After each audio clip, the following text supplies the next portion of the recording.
And this segment here to encourage any of you that might be going through or facing a trial, feeling alone, feeling forgotten, or going through a wilderness experience. You know, the word says all our faiths are tested. James 1. It's not a nice place to be in often, because it's not like the Lord said, okay, now I'm going to start the trial, testing of your faith. This is what's going to happen. This is when it's going to end, and this is going to be the reward. Sometimes when we're in it, it's hard. It's just trusting the Lord. But I would like to encourage you tonight that God is working it out for your good and for His glory. And promotion is a reward for those that trust in the Lord and hang on. I'd like to illustrate this point using 3 examples from the Old Testament. I love the Old Testament. Really resonates God's character, His interaction with man, His faithfulness, His goodness, and how He works with injustice and justice. So the stories I'm going to pick up on, I'm just going to touch on them because you know them well, but I'd like to pull out a few points on each. And so the first one is the 3 Hebrew youths. I'm sure you know the story, Shadrach, Meshach, and Abednego. We find this in Daniel 6, and a decree is given and they refuse to bow down. They reported to Nebuchadnezzar, who's furious, gives them another chance and said, you will bow down. They refuse, and then they go on to say, I know God, He's going to deliver us, but even if He chooses not to, or if He doesn't come through, we're still not going to compromise. And that's a very interesting place to be in, a very good place to be in with our walks with the Lord, in that we can come to a point and say, God, you're able to do this. I'm trusting you to do this, but even if you don't come through the way I want you to come through, I'm still not going to compromise. And also the interesting point was that Nebuchadnezzar gave them another chance to bow down. And often the pressures of the world, the pressures of people, moral society will try and cause us to compromise. And because they didn't, things got worse, hotter. Sometimes things get harder before they get easier. And they were put into a fiery furnace that was heated up 7 times hotter. And we know the outcome. There was a 4th person in the fire, and Nebuchadnezzar assumes that it was their god. He calls them out, and he makes a decree that their God is to be worshipped throughout the land, and promotion comes to all 3 of those boys. And same for us, I believe. Also interesting was that the word says in Daniel that they were not scathed at all. And I believe that when you come out of your trial, you come out in victory. You come out trusting the Lord. You've stood it, and He will give you promotion, and He will also be glorified. His kingdom was built in that people were then forced to worship.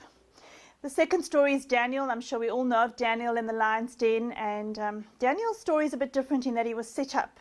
He was given a high-profile position, and he had jealous rivals that didn't want, or they weren't appreciative of the favor on Daniel's life. So they created a point in Darius's to say that his religion, put it that way. So they said that Darius must make a decree, condone a decree that everybody must bow down and worship their God, the God of Babylon. And yeah, we know that Daniel refused. He was found in his room worshipping the God of Israel. And there he goes, off into the lion's den. And sometimes we may feel also that we're alone. We've been put out to the lions. We're going to be devoured by the situation. But God was there, and He had rolled a stone and put a stone between Daniel and the lion. And also interesting that Daniel came out no scratches, not one scratch. God kept him, and God will keep you. He will preserve you and preserve me as we put our trust in Him.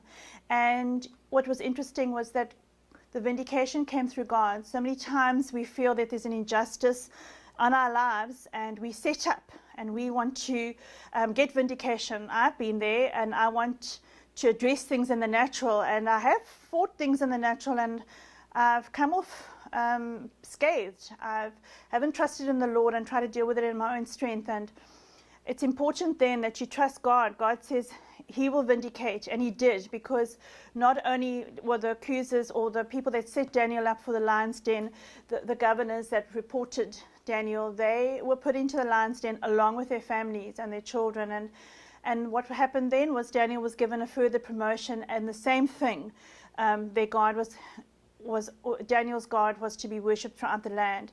So once again, promotion came out of this, and God's kingdom was built. Sometimes we go through things to build the kingdom.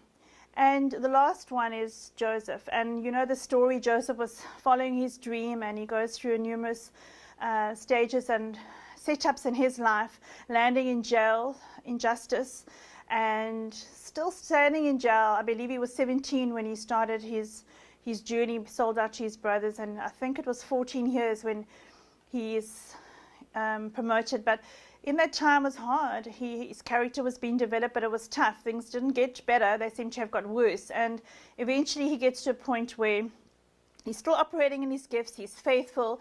He's trusting God. And he tells the cupbearer, after interpreting the dream, that do not forget me. And of course we know that the cupbearer forgets him, and Joseph sits for 2 more years. Hard. You might feel forgotten today. You might feel, God, I've done so much. I've stood and standing, and I'm still waiting and waiting and waiting, and I feel forgotten. Have you forgotten me?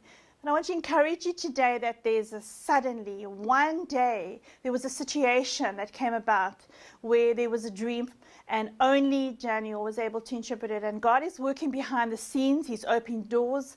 He's aligning things. He's putting people into your path. He's setting things in motion that you might not see now, because you're in that point of maybe a prison within confined circumstances and you feel forgotten. But take heart that there's a suddenly that God is working on, and then there is a promotion that is in store. And as we know, the rest of Joseph's life, he ruled, and it's not easy when you're in it. I mean, we all go through trials. Our faith is tested. We're not exempt in James 1, but there's a reason and a purpose. And I would like to end off with Joshua and Caleb. They were the 2 out of all the spies that came back with a positive report, and yet they were not exempt from the wilderness experience. They had to go through it. It must have been hard. Testing of your faith, year in and year out.